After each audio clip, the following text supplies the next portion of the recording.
Am I thinking of? What am I thinking of? Hey, Jesus, you see.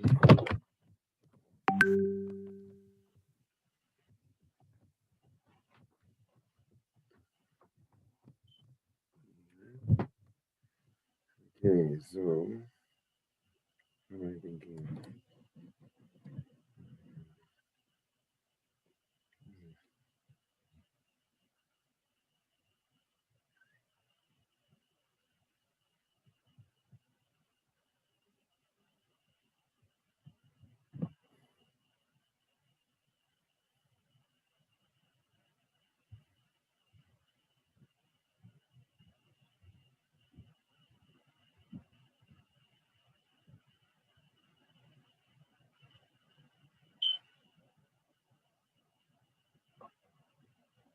Yo, yo, yo.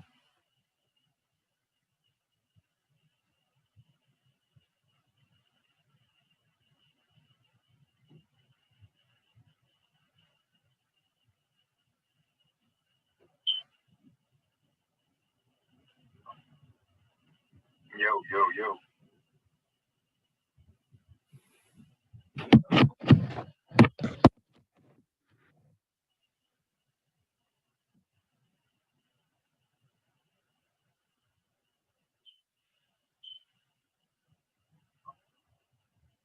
Yo, yo, yo.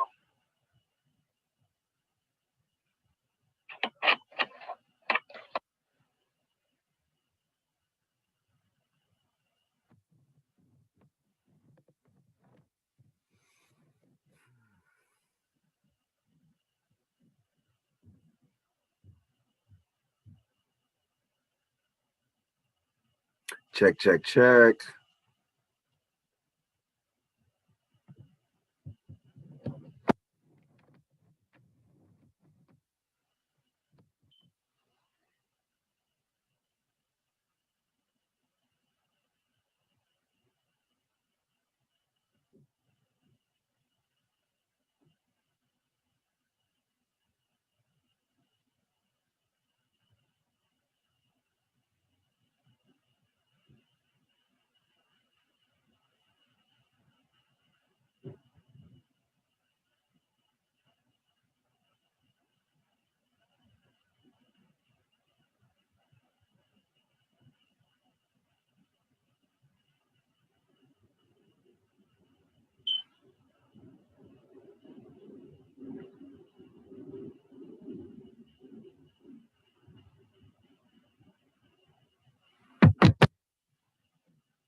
Good evening, everyone.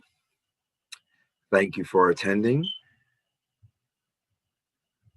My name is Marlon Solomon. I'm the president of the Afro-American Culture Initiative, a Boston-based nonprofit organization with the mission to build cultural bridges in the African diaspora through education, technology, and travel. Once again, I want to thank everybody for coming in today. Today is one of the last webinars we're going to do for the year, but it's a important one. It's one where I envisage one day will be our we're going to have some kind of gala at every end. Once we get out of this pandemic, we're going to have our gala and have a big lunch, a big dinner, entertainment, of course. And but today we're doing a pandemic on Zoom. So, hey, welcome to 2020. So, yeah, so basically, Afrimerican One is 5 years old. We've been through a lot through the last 5 years. It's been up and down, push and pull. But I must say, this year, we got a lot of stuff done. And we built our template. And that's what we're going to talk about today. Just the year of Afrimerican, how we've been and what we've been up to and how we've been able to move towards our mission. Once again, our mission is to build cultural bridges in the African diaspora through education, technology, and travel. That is a very important mission, and it drives our vision, which is to bring the unity and bring the African diaspora together. Let us learn about each other. Let's learn about our environment. Let us begin to also use tools to solve our problems. Let us try and be independent so that we can solve these problems, internally, right, as much as possible. So that's what we're about. Let's get into so like I said, welcome to our year in review. Please fill out any polls and surveys. We need your feedback so we know how better to make our organization, how we can make it better. Ask your questions in the Q&A section. Raise your hands to speak, and please feel free to comment in the chat. And if you're new to, please subscribe to our channel. We have a whole lot of content coming out. It's, we're a different organization, I must say, very pioneering, very proud of what we've been able to come. For those who don't know me, I'm, as a president, I'm a civil engineer, construction project manager for many years in Nigeria. And I'm literally applying a lot of my construction project management experience to the field of social justice. I'm a dual citizen. That's why, even though my mother's an African American, my dad is Nigerian, and I've been able to use this organization as a way to fuse my two cultural identities. So that's why Afro-American has its own brand of cultural education, African diaspora cultural education, right? So there's our website, afrimerican.org, or you can always go to our events page on Eventbrite and check out all our events. We have a lot of stuff going on, a lot of ways for you to learn about the African diaspora. So here we go.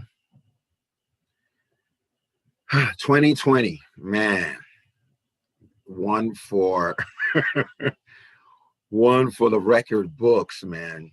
Epic year. It has been so trying and so pushing and so revealing and so much going on.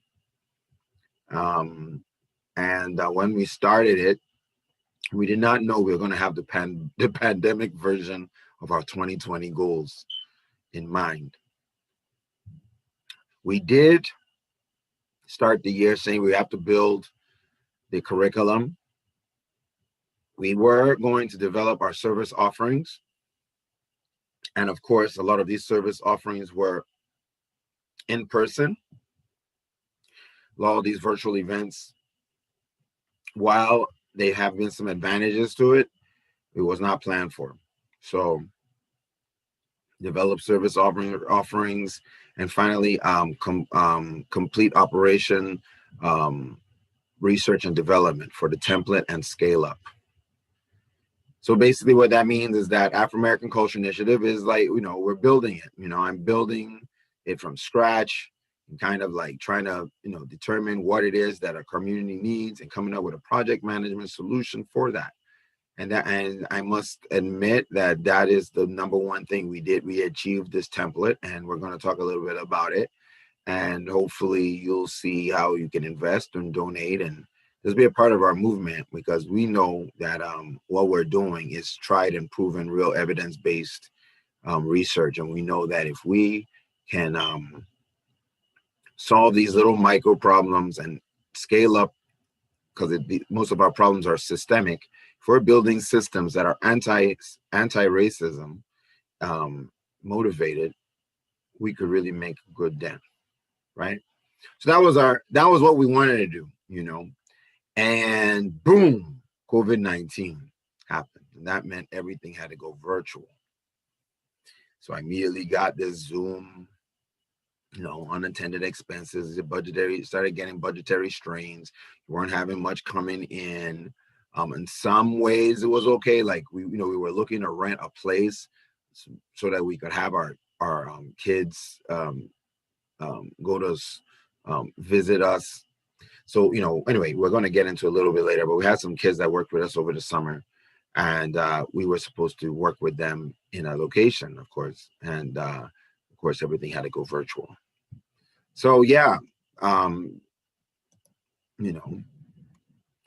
so when COVID hit, we immediately started work thinking of our COVID-19 response. We tried to like come up with one or two programs here and there. We were able to extend our reach and even some of our capabilities during that time with the research we did to try and get some kind of nice COVID program, but we weren't able to get anything really panned out. And it was just really because a lot of things were just rolling and rolling and rolling. It was a big transition period for everybody. We were able to achieve our online COVID-19 resource hub, right? Go to Afrimerican1.org and COVID-19, and you'll find that we have like a bunch of links, resources, local resources, accommodation issues, a lot of resources up there. So please go up there and check it out. If you need any, maybe you're looking for something in particular, we have a lot of stuff, health, anyway, a lot of links there. So that was one of the things we did. Another thing we did was our Village Square, which is in collaboration with AfroSurgeRadio.com. And every Wednesday at 8 o'clock in the morning, yours truly hosts Village Square, which is an hour-long event where we, discuss, the issues of the day, normally in areas of COVID-19, as well as some of the social justice issues and other, the elections. We did a lot of coverage on elections, and just really kind of give people in our community at least some sort of like filter of what I thought was important over there. Everybody's working, everybody's doing a lot of stuff. They're busy trying to cope and everything. They may not have time to be looking at the news, or if they want to see the news, let them see the news from me, right? And a little bit more maybe friendly to their cultural, interests. So that's what Village Square. So that was the second thing we did. Then also I was able to, during the lockdown, I took a couple of classes from Johns Hopkins Bloomberg School of Health in regards to COVID-19 contact tracing. Very, very important concept. And we use that information to form our contact tracing awareness program, which focuses on 5 pillars, of course, washing your hands, wearing a mask, socially distance. But there's also contact trace, which means know where you are. I mean, know the people you've been around for the previous 2 to 3 days, right? Always just have that information. Just practice knowing that information. We try to put that into a program. Finally, just getting vaccinated. That's the last one. And of course, that's the big hot topic item there. So we had a couple of webinars, and we made some materials on COVID-19 contact tracing. And so this was I also mixed it in with one of our other webinars. We're going to get into webinars a little later, but I just wanted to let you know that we did take a big leap in some of our videos as far as our webinar productions.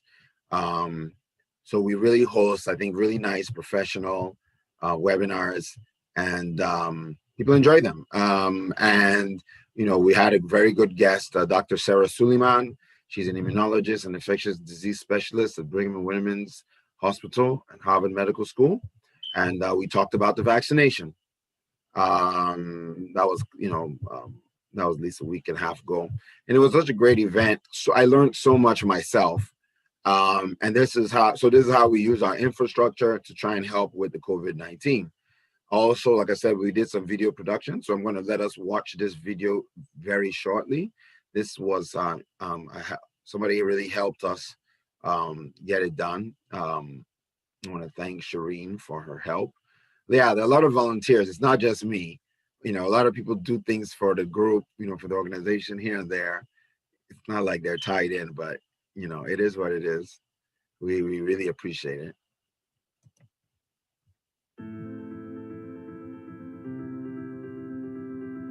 Hi everybody, I am here to talk to you today about my experience with the coronavirus test.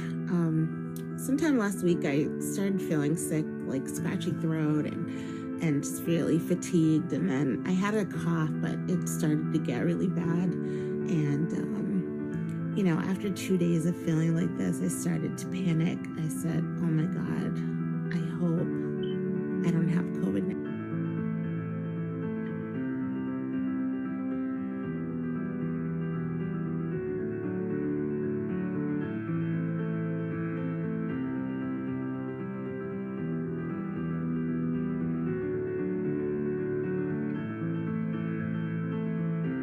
So I thought about who I was around,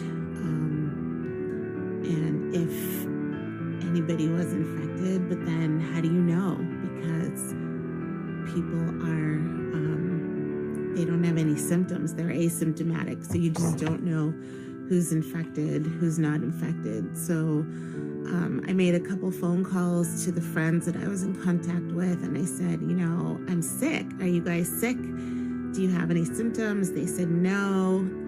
If you get a test, let us know.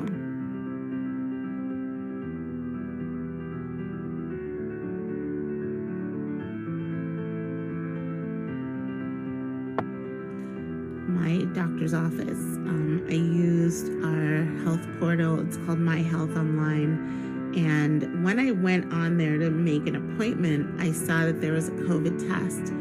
So I took the test, and I had many of the symptoms, but not all. And I still felt a little worried, and I was thinking I should probably tell my family that I live with so that they don't then go out and infect somebody. So I told my family that I wasn't feeling well and that I think I should get a COVID test, and they felt that it was best that I quarantine in the basement away from the rest of the family, which it feels bad no matter what. It's the right thing to do, but it just...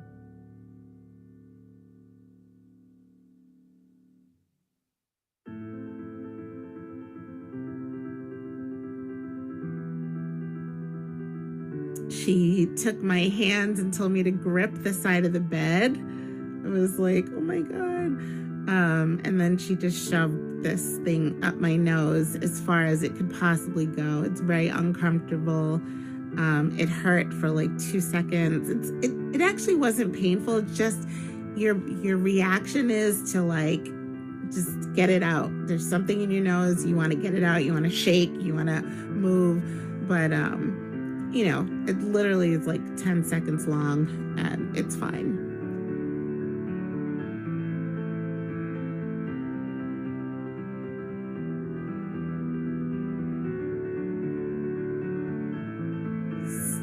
I was scared, to be honest. I wondered if it did test positive, how would that affect my friends that I was around?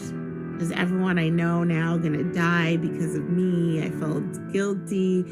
There were a lot of emotions, At some point I thought, well, if I do have this, maybe I should write notes and say goodbye to everyone because, you just don't know. As soon as the doctor saw me, she said, I don't think you have COVID.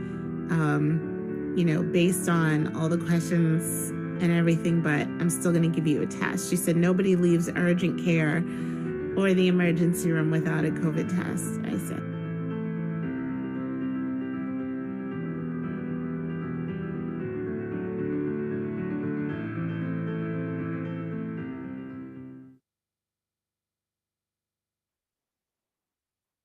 So this is, part of our COVID-19 response.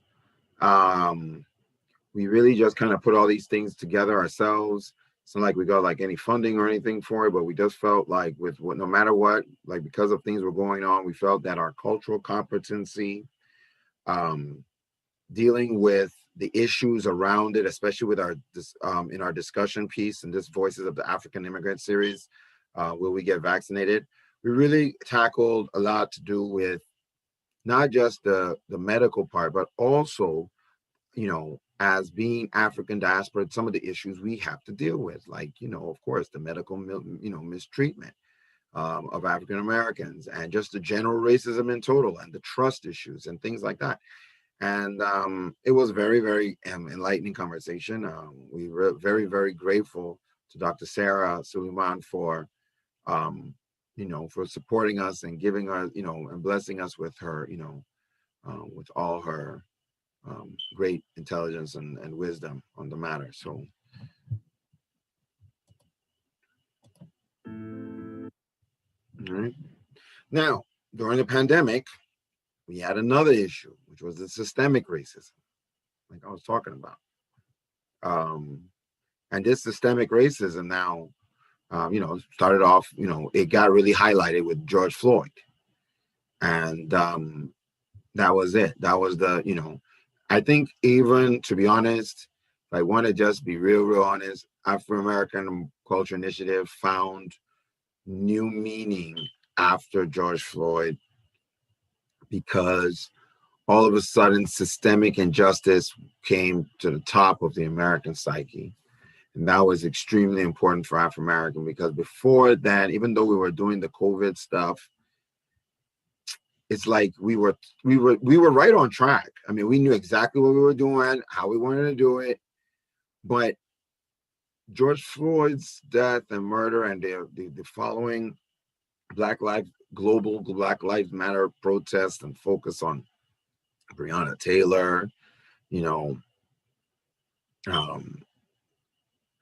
all the rest of the people that died, it really put social justice and the injustices of the African American community on the front burner. And that life-changing, the shift of perception was palpable. I mean, it really was, well, we all know, but from our perspective as an organization, we found newfound relevance. And we were relevant before, but people just didn't care. And with the pandemic, and then with George Floyd, there was a huge upswell. And it even went on to end SARS in Nigeria. We found some international appeal because of some of the social movements that are going on worldwide. And because we're online, we have this big, because we're more virtual.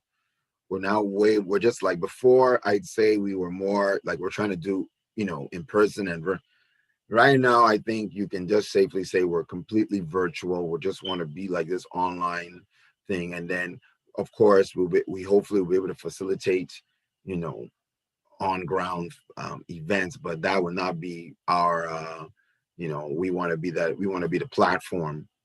So, what's this I wrote here? The burden of white America is to convince Black America to trust them again. Is challenged most by the surge of the white man's own humanity. Okay, I remember what I was trying to say there. It's a big of a mouthful of a sentence. But what I'm trying to say there is that there's trust that we need. It's really a search for the white man, and in this case, not all white men, the tribe of racist white people in the South. There's a lot of work that needs to be done in those areas to help, I guess, with some sort of transition and bring people together, because there is no way we can continue to deny and pretend, and we have to deal with this. This is an issue we're having, and looking for that humanity, helping that process of regaining humanity and pride and dignity, I think may go a long way to reducing some of the racial tensions we have in this country.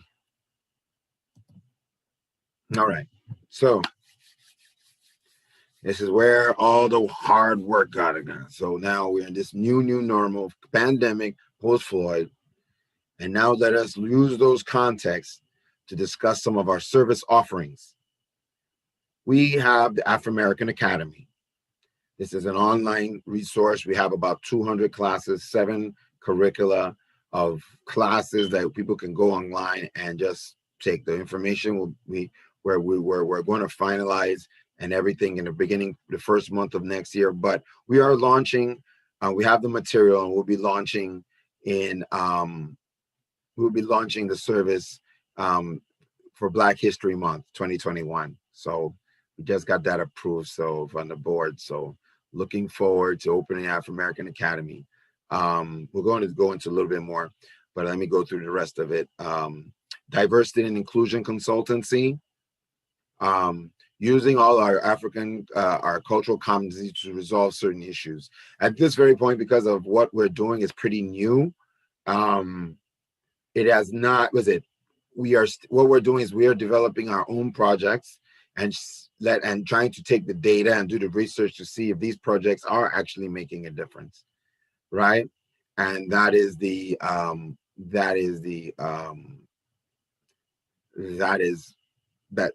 the crux of what we're going to do. And when we know that when we do that, we'll probably be able to get more people on board with the consultancy, but you have to see it. We're not there yet, but we have the template, we have the engine. What else? Okay, so yeah, then also, as you've seen, we have some webinar event planning production services. So we can give anybody a webinar just like this. We have this infrastructure. We want to use it. We want to help use this to get the word out of our community, right? Then also, we have, like I said, mentioned before, there's research and development project. This is what we're taking on. And they're all key things that we're looking into to see what can we do to improve social justice with some of these projects. And we'll get into those a little bit later. The first one, like I mentioned, it's called the Afro-American Academy, right? This is our vehicle to get African diaspora cultural education to the youth, right? This is all about the youth. We have to combat some of the, I would say, culturally destructive educational platforms and systems that exist. We have to understand that racism in the United States of America, education and what was done in education, in fact, the whole desegregating of the schools, Ruby Bridges and all the whole, Plessy versus Ferguson, all the whole segregation thing about the schools, right? This school was a big battleground for the civil rights, and it still is. But what it is now is that projects like 1619 projects, perspectives that give a more diverse perspective of what happened in our history is required. And a lot of pride needs to be given to kids to let them know of all their ancestors and everything else that's going on in their community. Let them know that we can actually do it. But if you do not say it from a point of Afrocentric pride, then it's kind of like very plastic. It's like somebody saying, hey, eat these, some cultural cuisine, eat this great, lovely, jollof rice and chicken and everything, or eat this dietary, this and that. Now, one is health. They're both kind of healthy. One of them is a little less healthy than another, fine, whatever. The issue is that one is like scientifically bland and one has got the soul and the flavor, that is what we're trying to be, the soul and the flavor. If then you forget what I'm saying, I know my teaching style. So we have cultural programming, right? Online education, project management activities, as well as event planning activities. In fact, these are my first students, Kyle, Uche, and Kaya, and they completed our summer program in conjunction with the City of Boston's Summer Link program. We had 5 kids all in all, but and this program was supported by the National Society of Black Engineers in terms of mentoring and providing people to mentor some of the youth that we had. And we developed 7 curricula. These are 200 classes in African-American cultural competency. This is very important to me because one of my first programs, and we'll go into it a little bit later, was called Lives in Me. And Lives in Me aims to provide a little educational course for people who are of African-American descent that want to know how to go from finding out about their culture to going to Africa and some of the steps you'll have to make. Very, very, very enlightening course. I love it. Then there's African Diaspora Cultural Competency. This is just general as being a person of color inside America. What are some of the things that have happened in history, things like that, you know, racism, the lot of it. Social justice and STEAM. This is where this is my baby right here. Social justice and STEAM is using, of course, science, technology, engineering, arts, and math. Using these skills to make to project manage, do project management, and sort of solve day-to-day, build anti-racism systems to fight back what is out there. We're going to get into that a whole lot later, but these are all beautiful topics, trust me. Financial literacy and entrepreneurship. 2 of our board members are in the finance game and banking game. We have them and they've provided a lot of great information. We form curricula for that. And then all these things are taught from an African-based, African diaspora, Black person of color, multicultural perspective. Okay, these are not just your normal financial literacy that's dry. We'll compare them to things that go on in Africa and other parts of the world, like susu and all these other things that we do as Africans to for money, and right. It was a very different, very nice curriculum. Then we have things like African diaspora civics and history, right, where you start going into the famous things that happened, as well as people and historical figures. Then African diaspora pop culture is kind of modern day history. Things like Kamala Harris would be a pop culture person while she's making history. It's kind of new, right? Michael Jackson, Beyonce, we got information on them as well. So our online school, like I said, launches Black History Month in February 2021.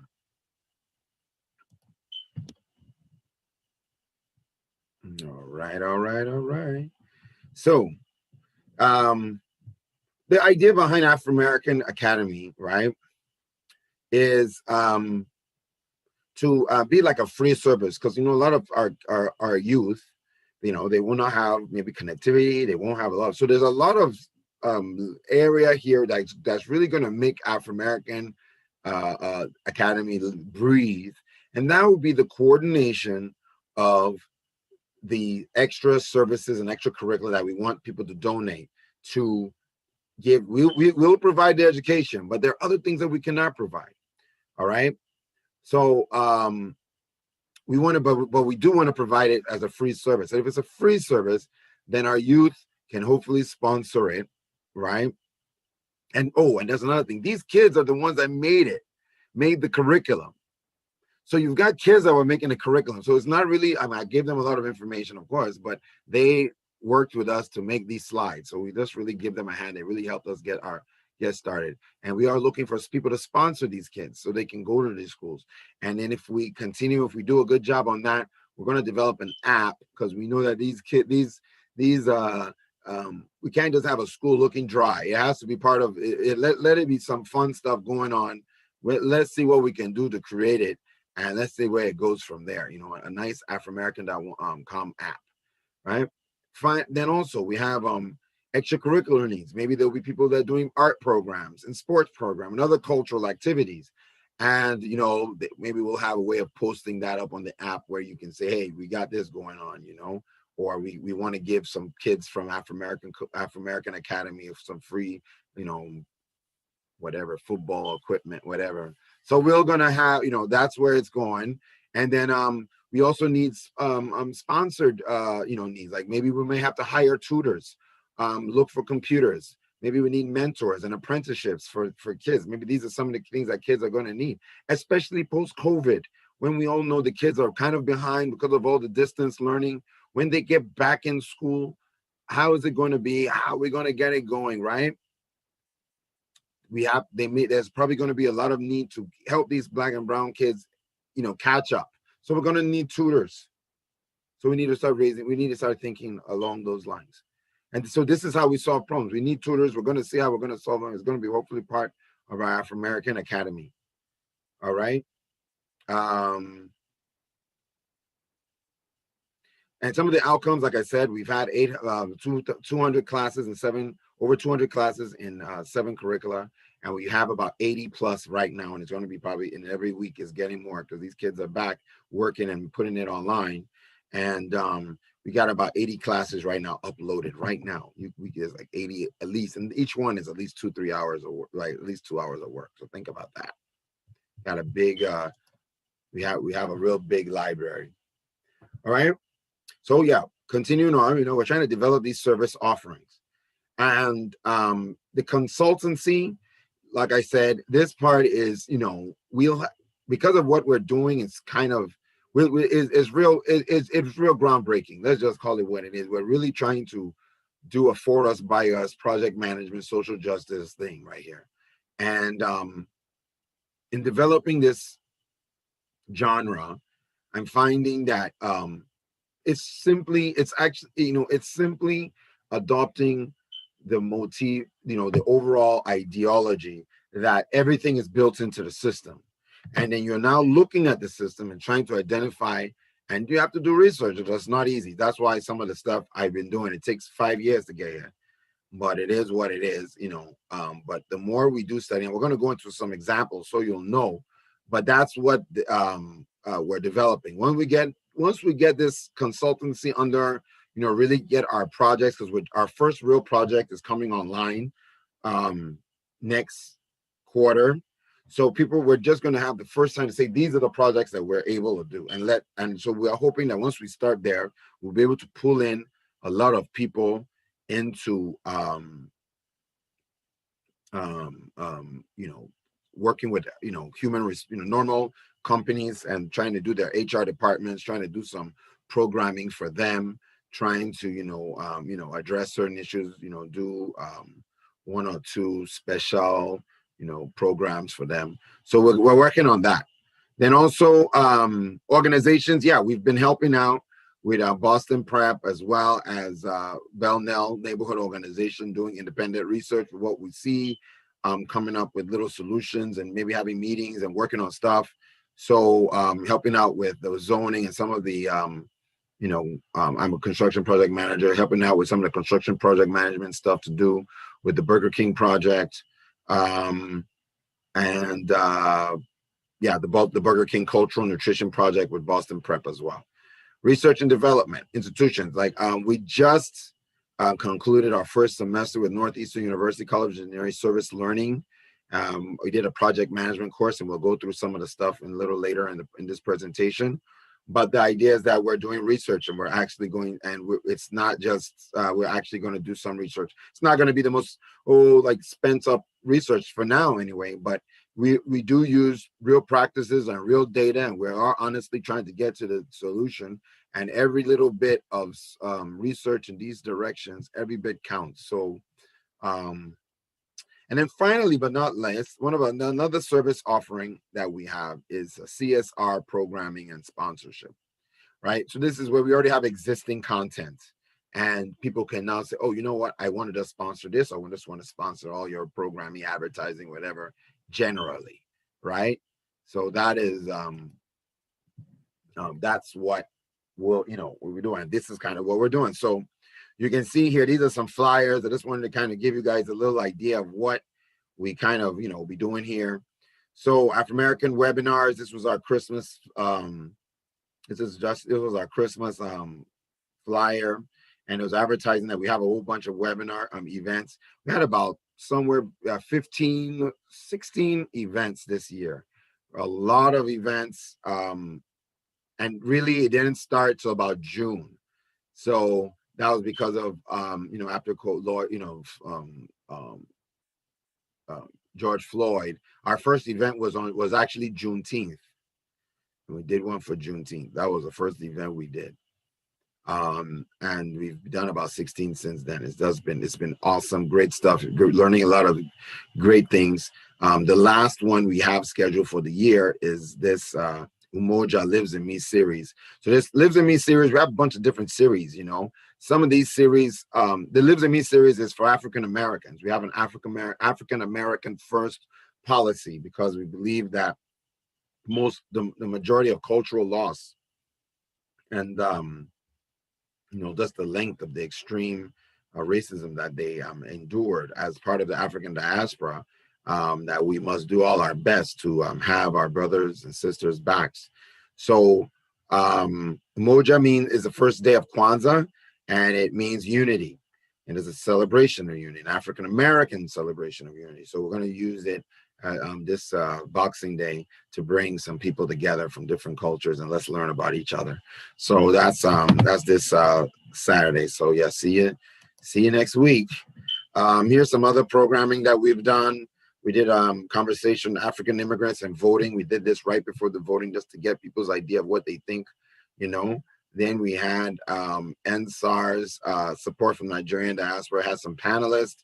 We discussed a lot of stuff about Nigeria. You know, I'm half Nigerian, so that was very interesting to do something about the actual motherland, you know. Also, we had financial literacy and entrepreneurship. These are also my board members, and we had a guest, Gabriela De Benedictis from Coldwell Banker, and they talked about financial literacy, credit, and we also did it through the lens of racial equity, where we were talking a lot about blacklining and some of the things that have affected and loans and stuff. Because I wanted to use the platform to put in our cultural competency piece to really highlight, you know, some of the issues that were. These are all the fears. There's so many fears that's in the African American community. And it's from credit. It's because the racism was so comprehensive. It was so every little bit was tied into some racism. So that there was, you know, the lenders, the medical. You can see now people don't want to take the vaccine because of Tuskegee experiments. It is all encompassing, and it's every little thing that we're working on. And some of these events touch to that. One of the big ones for me this year has been our cultural nutrition piece. There's a big success. That one's going to be huge. If you want to invest in anything or support any program, please, this African Heritage Cooking for the Holidays was one of our webinars, but we have a cultural nutrition section because it's extremely important that we understand that African American diet has been affected by the fact that by slavery as well. It is so all encompassing. And if we definitely want to highlight the fact that the recipes that African Americans should have had, they were stolen through, you know, the systemic racism, you know, removal of African culture. Okay. And all those things serve to make it hard for African Americans to not only just have a healthy meal, because I know Nigerian foods and this and all kinds of soups and everything. All those things are made of fresh vegetables and fish and this and that, you know, those things save me. So I know that when I have the burger, it's not good, right? But if you don't have any alternative, you only have the burger, then what do you eat? So we are trying to reintroduce, trying to teach, and we have a great partner in Old Ways Cultural Food Traditions. Great partner. And they have all the resources and recipes. And these are the people that we're going to work with Boston Prep with to help get these kids exposed to good, healthy eating. And last but not least, we had our end of year party, which is actually right after this event, about an hour. And it's the Life of Party virtual edition. Normally last year and the year before, that's the third annual. But the 2 years before this, we were in Suya Joint, which is a Nigerian restaurant. Then we were in Cape Verdean, and usually just go get the DJs out, you know, play music. We're dancing, you know, we're having drinks. We're just, you know, it's the end of the year. It's time to cool off. So we're doing that in a little bit. Starts at 7. So yeah, I mean, these are the kind of different events that we do. Everything that was for the youth, you know, young African youth. You know, Ria is Jamaican and Jonah is Nigerian. You know, so now if you now ask me my favorite, like I told you, this is African American first. My mom's African American, my dad is Nigerian. So I find this connection of African Americans to African culture to be so key, so key. And this is the first, this is this Lives in Me embodies, this is our first real program that we did. And this is the third year. We had, there was a third annual Lives in Me e-raffle, right? Now, what we do, every year we have an e-raffle and we give away a free DNA test from African ancestry. That's a African American owned DNA testing company. What they do, they help you find your modern day tribe and your modern day country, so you'll know the culture you come from, right? So I've been doing it. Lives in Me. It's a great program. Then that class that I was showing in Afro-American Academy, there's a Lives in Me class that will help you learn about African culture and things like that, all the way to even what does it take to go to Africa and what's expected when you go to Africa. Great program. I want to take this opportunity to, present to you Jessica Pomer. She's our third annual Lives in Me champion. But I couldn't have got to her. She's the latest. I have four of the lovely ladies that have helped me along the way. Justina the first, she had gotten the African ancestry test before I had even met her. And but then when I met, I told her what I was doing, and she helped me get it started. So thank you, Justina. Then our first actual winner was Michelle. Michelle with this Michelle on top here, top right. And Michelle, she was our first annual winner. She got her DNA test. We helped you raise money to hopefully get your trip to go to Africa. We were able to raise her $1,200. And then there was Shireen. Shireen's our second winner. And anyway, these two, Justina and Michelle, were all from the Bamileke tribe of Cameroon. And Shireen, she's also from the Bubi tribe, also in Cameroon and Equatorial Guinea and Hausa. Hers was kind of mixed up, but basically she was kind of like east of Nigeria. That's where her African roots came from. And Michelle Mateno, she's a dear. She is our African immigrant cultural guide. So she's been the one liaising with them about customs and things, because she's actually a Bamileke from Cameroon, and they tested positive. Like I said, they tested positive for Bamileke. So this is just a great program. If you want to support this program, please just go to that thing, and because African Americans really need that. We really need that connection. To say that it's not important is just you don't know what you're talking about. The growth I'm seeing in these ladies is just phenomenal. So yeah, Jessica, she's taking her DNA test, and we hope to get her her results here coming up soon. So we're looking forward to it. This is a great program, really great program. That Lives in Me.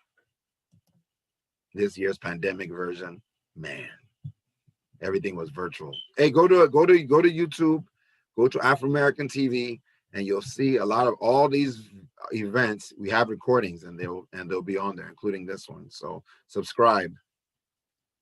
All right. So now we're going to our last part of our service offerings, which is our research and development, social justice projects. Actually taking on projects and trying to get data and trying to recommend solutions, and then see if people would advocate for those solutions. But at least we're going to do the research and development, right, around particular topics. So Afro-American Academy, we've talked about that. You can see how that's going. It's I think it's going very good. Obviously, we're now going to a bit of an interface part where we're going to be trying to manage a lot of things. Let's see how it goes. But that's the idea, right? Then Hyde Park Burger King, we're going to get into that a little bit later. But basically, Burger King was put right across the street from a school with 97% children of color. So we know that was an issue there. And then also Hyde Park Burger King Cultural Nutrition. This is us trying to find a way to put cultural nutrition and trying to see how we can add or advocate for nice programs to help reinforce anti-racism ideas, because we believe this Burger King is kind of like a capitalistic, not caring, racist kind of like, okay, let's just get the money off the children of color. So what are the children hearing on the inside about cultural cuisine, which could shield them from the effects of this negative, unhealthy food choice of Burger King? So anyway, now the main research topic that I've been doing has been redlining. This was a webinar. This is also available online on YouTube, and we did it with Northeastern University and College of Students of Engineering, College of Engineering students. We did this fall semester. We really tried to look at the built environment in and around Boston according to the red line map, and that's what I mean. It was a really eye-opening experience. I really appreciate it. I'm going to be probably doing service learning with them next semester, researching something else. That's how it is. So this is research and development. We're not just going to sit here and tell you what to do. We're going to actually study it, right? I'm a civil engineer. Might as well use it. This is the STEAM and social justice portion, right? So now these are the actual students. So we had Nadine, Gabby, Nick, Ashke, Krishna, Jason, and Rujdeep. They were my team, and we were a project management team, so we had to work things out and put things where they needed to be, and and make sure that everybody was nicely represented and everything like that. And it was eye-opening. I learned a lot, and I hope that they did too. Well, I know they did, but yeah, this is the Northeastern team. They're my first redlining champs. So the idea behind the study was to just kind of see what's going on in our neighborhoods, especially with what I call redline sprawl, which is the idea that, okay, for people who don't know what redlining was a systemic way of controlling population and population movement with these color-coded maps. And they denied people, what I mean by movement is also like movement of buying homes. So I couldn't, like, if we were in a bad neighborhood and I wanted to get out and I had the money, I had a good job, I couldn't get a loan to get out of that environment. So the areas now are artificially have a high density because of the redlining. The redlining causes, people to be all humped up in one place. Then you now say, well, that's why we're putting a lot of stuff there. So our communities tend to be oversaturated with fast food locations. So this was, this is just the cover sheet. This is our when they passed this Burger King, and this is actually funny enough. This is from my my kids go to this school, so I've been looking at it, and I just thought there was something wrong with this idea of saturation. So I started to do this report. This is social justice and STEAM. Remember, we're using project management to now answer some questions. So I did some basic calculations just to use the average distance from the school to the closest Burger King, the closest McDonald's, the closest Wendy's, and that was called the risk factor. Then I had another number called the saturation number, and this saturation counted the closest 3 Burger Kings, the closest 3 McDonald's, the closest 3 Wendy's. When I averaged that number and got this 2.5, right? So I did that for Boston Prep. This is before they put in that Burger King. This is Boston Prep after they put in the Burger King. And then this is Brookline High School. This is Jeremiah E. Burke. This is in a Black neighborhood. And then Newton South, which is a white neighborhood. So these are the white neighborhood, Brookline High School in Newton South. And you can see here from the graph, right, that the saturation numbers, look at Boston Prep, it was even up here. This going down here is telling me that it is heading towards red line area.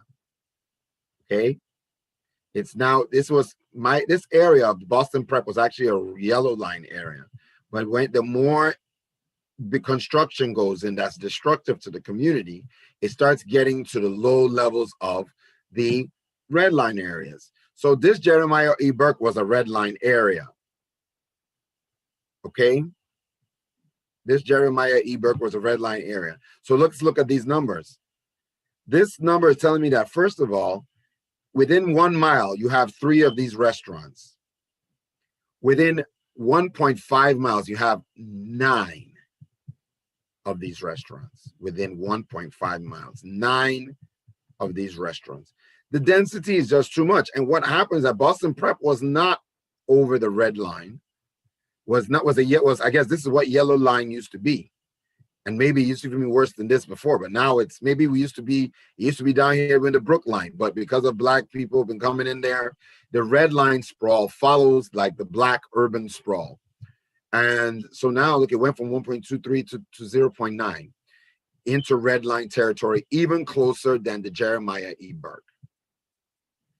Right? This is some awful stuff. In fact, this Boston Prep, that Burger King is closer to the Boston Prep than where the kids go to play sports. That's just the message we're sending our African American, children of color, and it's just wrong.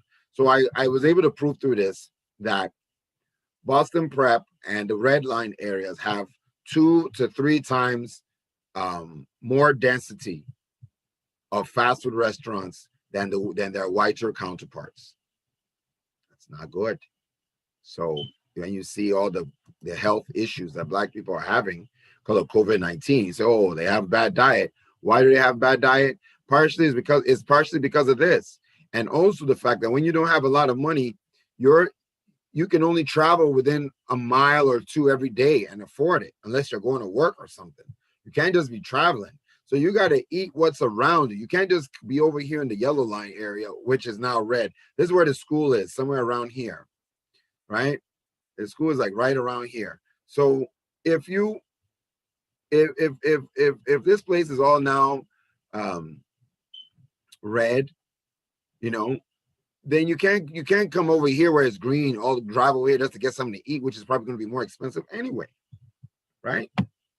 So after all this study and all what those kids gave me, they gave me loads of great information. Please go to the Afrimerican TV and check it out. We have a lot of great information. You can see the whole presentation as well. It's online. We came out with these recommendations. They need to be property tax reform.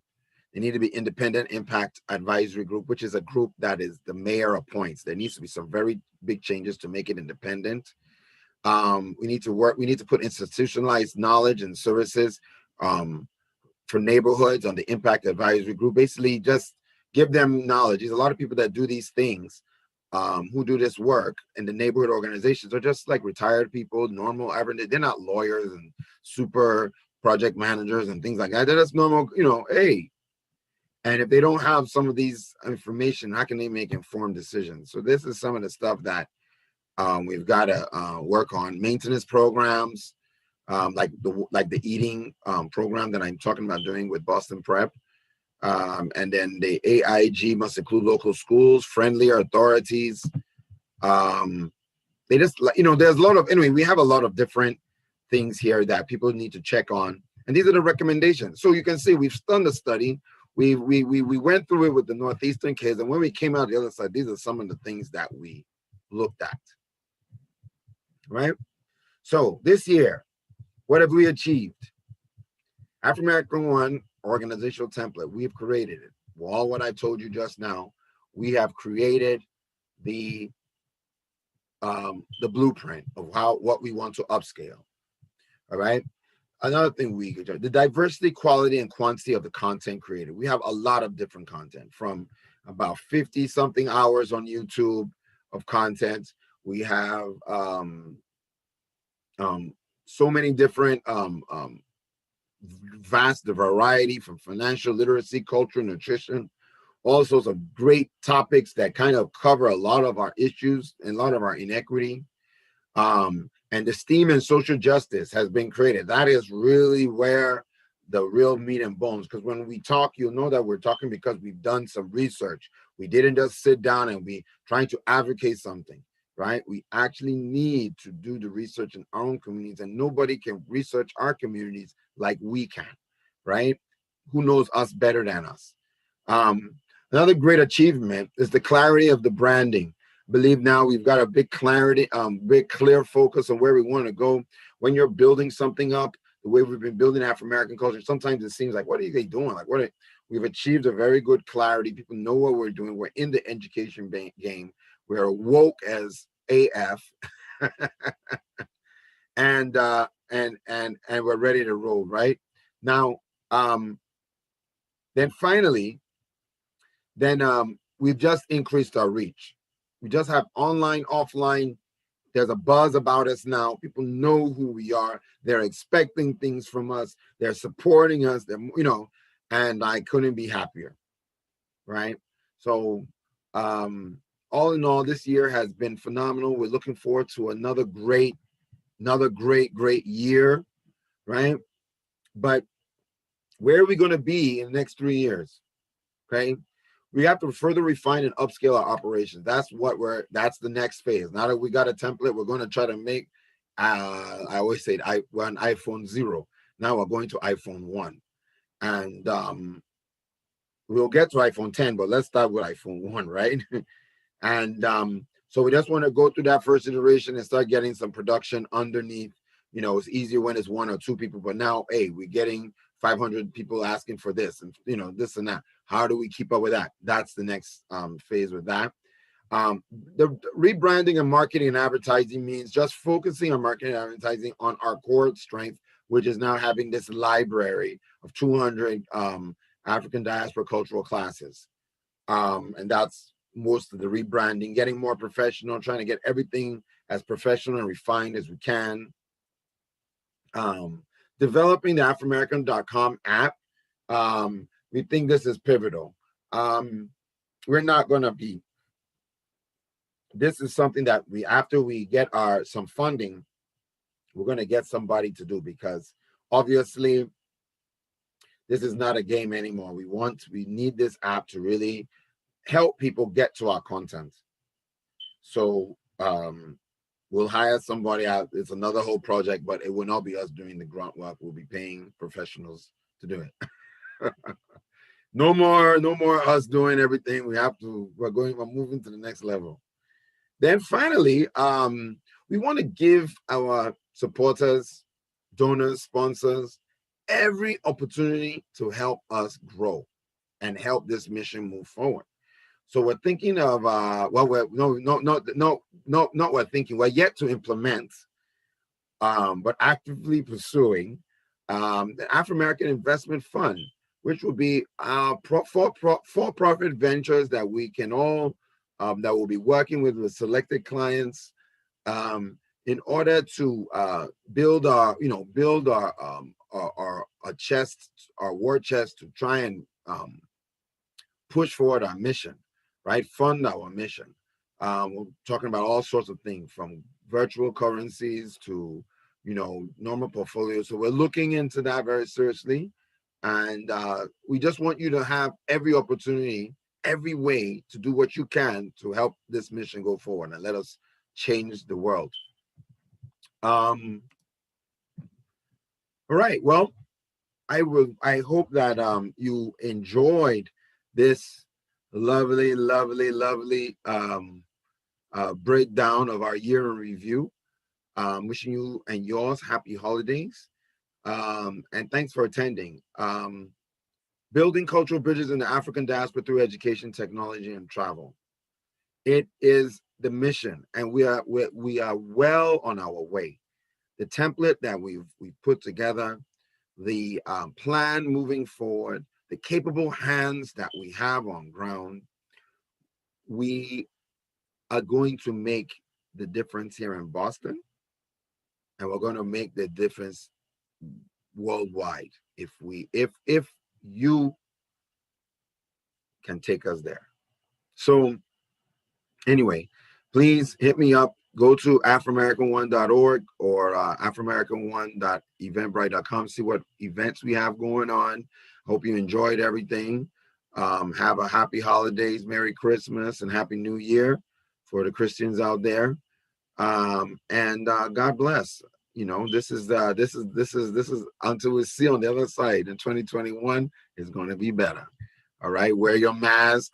Don't let me, you think I'm going to get away with, no, I'm not going to go yet. Wear your mask, wash your hands, socially distance. Don't be inside. Don't avoid indoor congregating. Contact trace. Figure out where you've been in the last 2 or 3 days, and always remember, because if you forget, that could be somebody's life that you're forgetting, right? You have to be able to contact everybody after you may have gotten infected to know where you've been. All right. And last but not least, get vaccinated. All right. Some of us just got to be brave. Now, when it's time to go to war, not everybody signs up. But I know you can do it. I know that we can sign up for this vaccine. And if you don't want to take that one, hey, then take your flu shot too. Go take your flu shot too. Okay, flu shot is also important because we just want you to be safe. You want to work out, you want to eat good, you want to do all the great things you want to get, because at the end of the day, this thing is getting people that are, have people, underlying conditions. Obesity is a very big one. Right? Eat healthy. Body mass index is above 30 is dangerous for COVID-19. So please, if you know that you can lose some pounds, lose it. Use this as a motivation. All right. Well, once again, thank you and have a great rest of your year. Happy New Year, guys.